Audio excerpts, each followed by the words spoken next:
karibuni kwenye channel yangu. Jina langu ni Janet. Alafu leo nimerudi. Feels so good to be back here on YouTube. I've missed you guys so much. So I want to start by saying welcome back to my channel. It's your girl Janet Monique, and we're here today to talk about Tanzania. In the beginning stages of my YouTube channel, I used to really go out there and have so much excitement showing you guys what Tanzania was like, mainly from the view or from the lens of my eyes.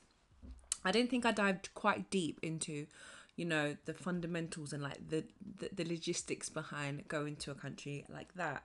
Now I feel like I don't know, I'm nearly 25 now, but I feel like now I have a lot more to contribute to the YouTube world. I am Tanzanian, and I feel like I have a duty to actually educate the YouTube world and everyone else about my beautiful home country. I am an absolute patriot. I love my country, Tanzania, through and through. I've been going since I was a kid. I've been going from the earliest memories. My first time I travelled out the UK. Obviously, I was born and raised here. But the first time I'd ever travelled, and my first holiday I can actually ever remember, was going to Tanzania. Now, I'm not sure if being naive as a kid, you just feel like everybody knows about stuff. You feel like, oh yeah, I go to Tanzania and someone should know that. But obviously, being from where I'm from and being in London, like the majority of diasporas are actually not from Tanzania. Wait, first of all, I'm not even East African. I think the large majority of East African countries, or like diasporians, is like Somalia. So coming down to the end of East Africa, nobody knows about it. So as I got older and I started telling people I'm Tanzanian, obviously I'm half Tanzanian, I started telling people I'm half Tanzanian, people like, where the hell is that? Like, I've never heard of it. And then I'm like to them, the Kilimanjaro. And then they're like, oh yeah, I might have heard of that. Okay, so we're going to take it back. We're going to take it back to someone's first time going to Tanzania and they don't even know what it is. First thing we want to do before you go to Tanzania is you have to sort out your visa. I would suggest checking in further what is required to be granted a visa. But if I'm not wrong, I know that you can actually apply for a visa as soon as you get into the country.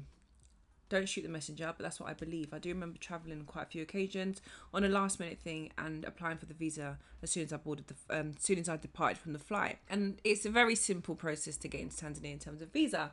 I think it does cost about $50 US. Again, I haven't been since before lockdown, so things have changed. But before we depart and before we do all of that, the most important thing that you would most definitely have to do is some sort of anti-malarial jab or take the medications. It does help the process a lot better, because obviously I've never had malaria, touch wood. I've never had malaria, but it can be prevented. And I'm not going to go into the whole malaria conversation because I want to do a whole topic about malaria actually. But coming from the UK or coming from any part of the world and you're not exposed to that kind of mosquitoes or insects or whatever, I would definitely recommend taking some sort of anti-malarial tablets or anti-malarial jabs. I think they do prescribe them I think you can go to a GP and get it there. If not, you can just look online and I'm sure you can find like a very well practitioner that actually provides them. Again, it just helps because every time I go to Tanzania, oh my gosh, I hate having to put on that roll-on. You know, there's like a cream that you put on, right? And it's like a repellent. So you put it on and obviously all the mosquitoes. By the way, mosquitoes only come out at night, which is a very, very thing which you should know, right? Mosquitoes only ever come out at night. That thing stinks. Oh my gosh. I put that thing on. It tastes like bleach and acid. I'm sure it does repel because boy, that smells. But the thing is, I hate it. Like, I could be putting on my nice perfume and I've got to put repellent, and now the repellent is overpowering the perfume. It becomes a bit of a sticky situation here. So I would just recommend getting some sort of jabs. I think they do provide some medication as well. So if you're interested in just like popping a medication pill, then you're more than welcome to. Or unless you want to get a jab so you don't have to think about it, listen, definitely sort out your form of medication when it comes to malaria. And I think there's other things that you can get as well, but I've had all my jabs when I was young. But there's like different types of hepatitis vaccines that you should get. I think you do the same thing when you go to different parts of Asia, and I think Australia, if I'm not wrong. But most definitely get up to date with all your jabs. Listen, I last went to Tanzania with a friend of mine, and she didn't actually have any of she didn't have no vaccine. She didn't have no malaria jabs or anything. It was like a last minute go, but she had no problems. So other than getting malaria, but it sounds bad, but listen, let me tell you something. Again, we're going to talk about malaria another time, but when I went to Tanzania, I've never had malaria before, but in the UK, malaria sounds like the maddest disease that you can get, infection, whatever that you can get. But when I was in Tanzania, they treated malaria almost like it was a bad flu. So when my friend got malaria, I was like, oh my gosh, like, we got malaria. Like, Cheryl Cole in the advert. Do you remember back in the day when malaria was a thing? Yeah, so I was like, right, this is it. We've come to Tanzania to have a good time. Now we've got malaria. This is the end of the journey. Anyway, it turns out you can get a few, like, obviously it's very, very horrible depending on per case, but you can get treated quite quickly, and you could be like malaria free after a few days to like a week or even 2 weeks. But she obviously got malaria, but was treated, managed to go to a party on the Sunday. Like, it was doable, but again, it's something that you might want to avoid. When it comes to clothes, I think I spoke about this before in a video, very modest. Like, Africa takes great pride in their modesty amongst men and women, age, and all kinds of things as well. So again, you're not going to Ibiza Rocks, you're not going to Afro Nation, you're going to Dar es Salaam, in which in Arabic means the house of peace. Like I said, Tanzania is predominantly, there's not real statistics about it because you can find it anywhere, but based on what I know and the people that I've met in my life and where I live in Dar es Salaam, Changombe, there is a lot of Muslims, and we've grown up with Muslims all my life. So I don't know if it's like 60, 40, 80, 20, 90, 10.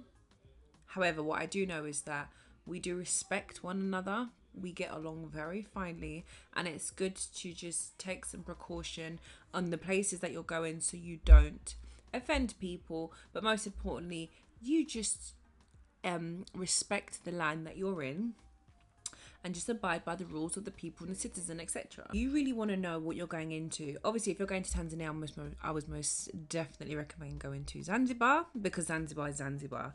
But of course, know what you want to do. Have a plan of where you want to go.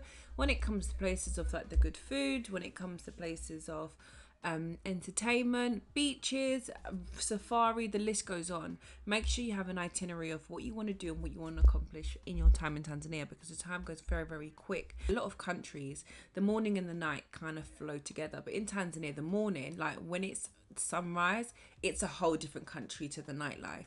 Like, you could really get 2 holidays in one. So I would prepare for every possible case scenario, because like I was doing like doing my nice little, going to see Bibis and Bubbles and checking things out, going to Kariakoo, the market, doing my kind of nice fair share deal, and then in the night, like it was, we were in Mbezi. Is that Mbezi? I'm not sure, but we were at the clubs.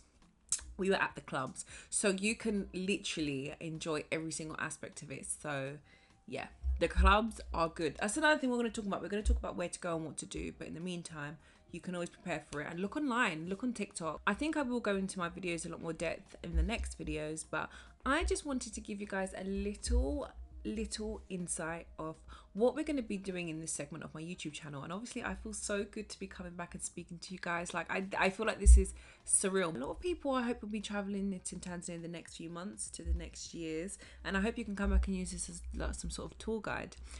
Anyway guys, I wanted to leave this video here. I didn't want to go off too much because I feel like I'll be here all night. It does feel really good to be back here on YouTube. Like, it feels so surreal. I cannot remember the last time I sat here and I spoke to you guys about my lovely country, but let me tell you something.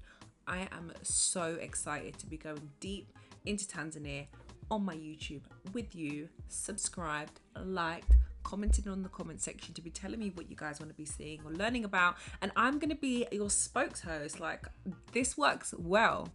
Anyway guys, I hope you guys like this video, and I've missed you guys so much. Again, karibuni kwenye channel yangu. Jina langu ni Janet, and I'm going to be here to give you guys everything about Tanzania, and I'm excited to share that. So yes, Tanzania sana and nashukuru sana. See you guys later. Kwaheri. Bye.